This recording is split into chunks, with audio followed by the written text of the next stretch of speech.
Alright, this will be about the conclusion of the big brake upgrade video. What we did today was made a little bracket out of a piece of 1-inch angle iron. And sorry, the lighting's kind of harsh in here, but everything's black and it's very difficult to see. But let's see if we can point this out here.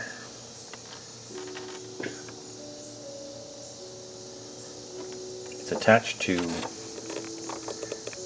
this bolt here.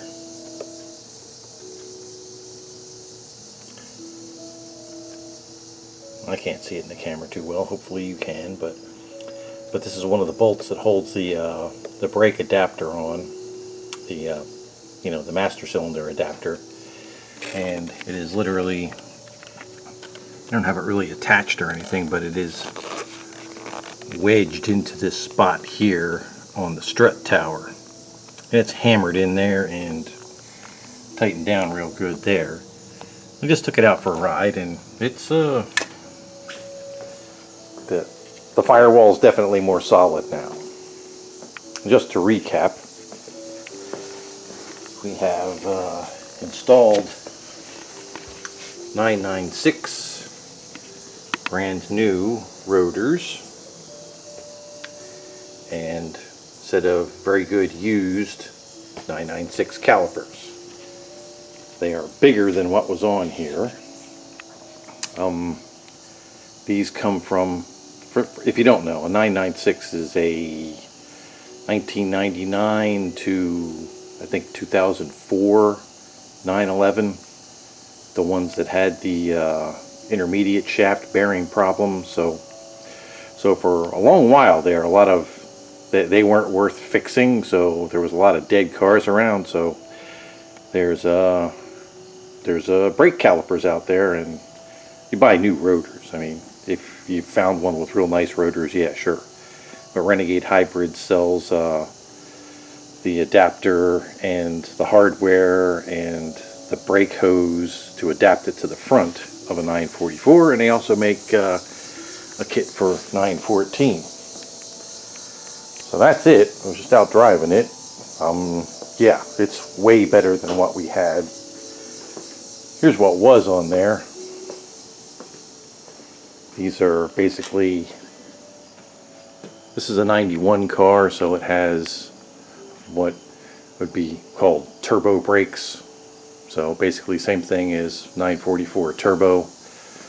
They didn't make 944 turbos in 91, so this was actually all the cars. I mean, they only made S2s. This is an S2, and this is the brakes you got, which was the biggest iteration of factory brakes you could get on a 944. And I figured it would be enough for this, but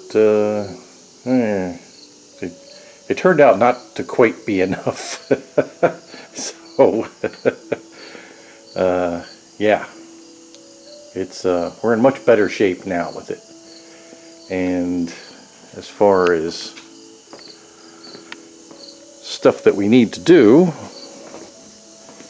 we're about done with the brakes. I mean, unless I might do that over the winter, fabricate something to go on the front of that bracket so it mounts a little more solidly. But I have a feeling, I just kind of did that real quick, fabricated it out of a piece of 1-inch angle iron. I cut it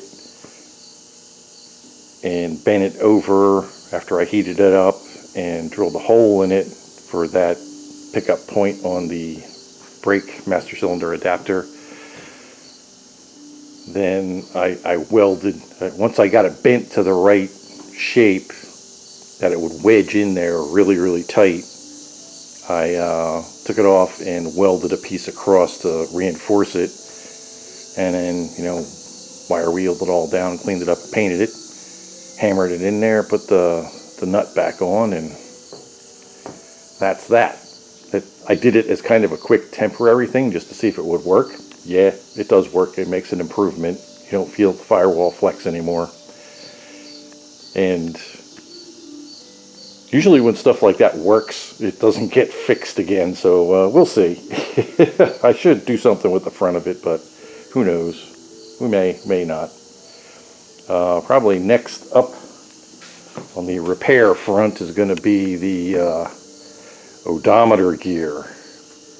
Because now we're to the point where we can actually start checking gas mileage in this thing just to see what we get. I mean, naturally, you're going to get terrible gas mileage while you're having fun, and it is a lot of fun. So